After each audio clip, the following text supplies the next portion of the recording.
This is the 2026 Kawasaki KLX230 Sherpa S, which often gets overlooked by its larger brother, the KLX300. That's understandable with its lower displacement, having less power, less torque, having less suspension, as well as less suspension travel, not having as much ground clearance, also lacking the more sophisticated liquid cooling of the KLX300. But I'm going to tell you why none of this matters and why this bike deserves a second look.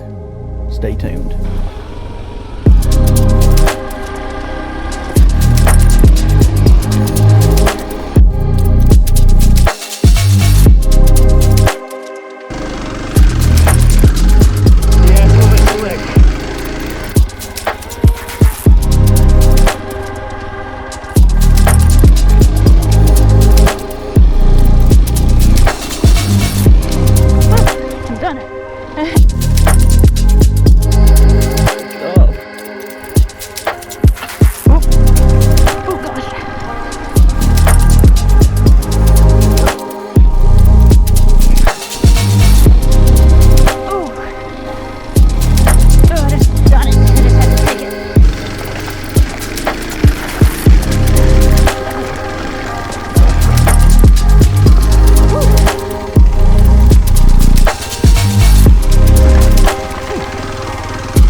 Despite its shortcomings in comparison to its bigger brother, the 230 Sherpa has a lot of things going for it, potentially even making it the better choice than the KLX300. We will start with the seat height, which is what sets the Sherpa apart from its DF counterpart.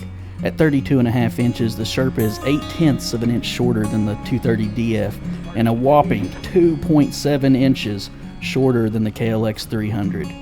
With this seat height, even people on the shorter half of the riding spectrum can confidently touch the ground in the majority of riding scenarios. This is more encouraging to newer riders, as well as riders who are tired of playing tiptoe through the woods and just looking for an easier and safer foundation to stand on. We've all heard the saying, 2 is better than 1, and I tend to agree in this case. Okay, well hold up. The Sherpa only has 8.5 inches of ground clearance and limited suspension travel that just ain't gonna cut it. Once again, this bike surprised us by overachieving and making it over, around, and through obstacles when I doubted it. Sure, it bottoms out when taking big steps, but after putting on a proper skid plate and combined with its decently light weight, I found it easy to glide off steep steps without huge issue. Not to mention, once again, the ability to touch easily allowed the bike to maneuver and be managed more easily over the tougher obstacles, which wouldn't have been as easy or even possible with the bike with the higher seat height. Okay, how about the engine though? With only 233 cubic centimeters of displacement to work with, surely the Sherpa is a dud, and the KLX300's liquid-cooled 292cc double overhead cam engine is the one to get, right? If only looking on paper, I tend to agree, and yes, the KLX300 is going to be the quicker bike with a higher top speed ultimately. But does that mean the 230 is a waste of time? I say not so fast. The Sherpa's little air-cooled engine might surprise you and has shown to be plenty capable on the trails, even beyond that the bike was initially purposed for, if you're willing to push its limits. The little Sherpa seems to be able to tractor over and up just about everything that we've thrown at it so far and requires very little clutch work at low revs, I've found. Sure, it requires a little more twist of the wrist, but it does just fine. Oh, and I won't mention the easier maintenance that comes with having the air-cooled engine versus the KLX300's more sophisticated liquid cooling setup. So despite having the lower ceiling than the KLX300, the 230 is still plenty capable of overcoming the majority of terrains in its path. Alright then, what else has this little 230 Sherpa got going for it?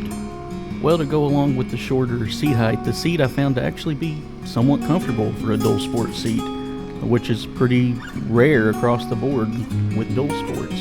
And despite having the lower seat height, I found that whether you're 5'4" or 6'1", the seating position is very relaxed and comfortable. No cramped knees or aching hips here. Along with that, this bike offers a no need to stand, simpler style of riding. Did I mention that this bike is just as fun on the roads as it is off-road, and that while it doesn't like quick direction changes on road, it's still very easy to manage. The power is not overwhelming, but still fairly adequate, even on the street, as long as you avoid the highway on this beautiful bone-white Sherpa. But isn't that what riding's all about? Who wants to spend their time on long straight highways when they're on a motorcycle? I'd rather take the longer route. I'd rather take the back roads, the country lanes, and get to see the sights and smell all the smells that are in nature and that are on offer. Not to mention this bike gets around 70 miles to gallon even when you're riding it pretty hard.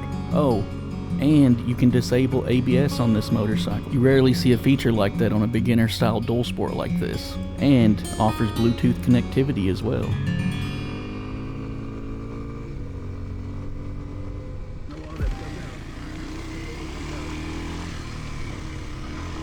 So after all this, what is the conclusion to the matter?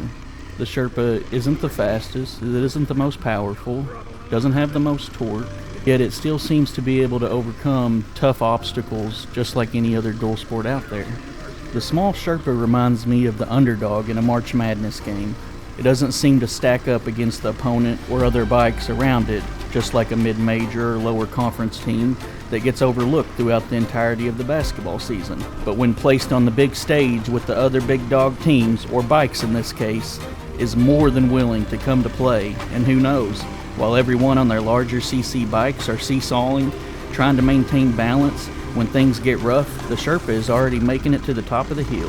The KLX230 Sherpa could just be the Cinderella team of bikes that no one gave a chance.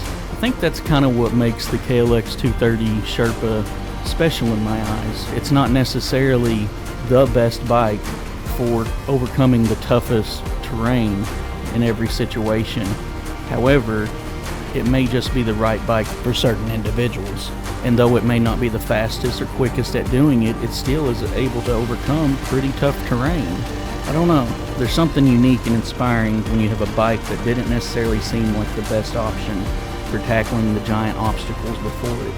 Yet through careful maneuvering and determination, and with great faith, he was able to overcome. Almost like a David versus Goliath story that didn't make sense, but in the end was an inspirational tale of victory. If you ask me, the Sherpa is pretty awesome and deserves another look.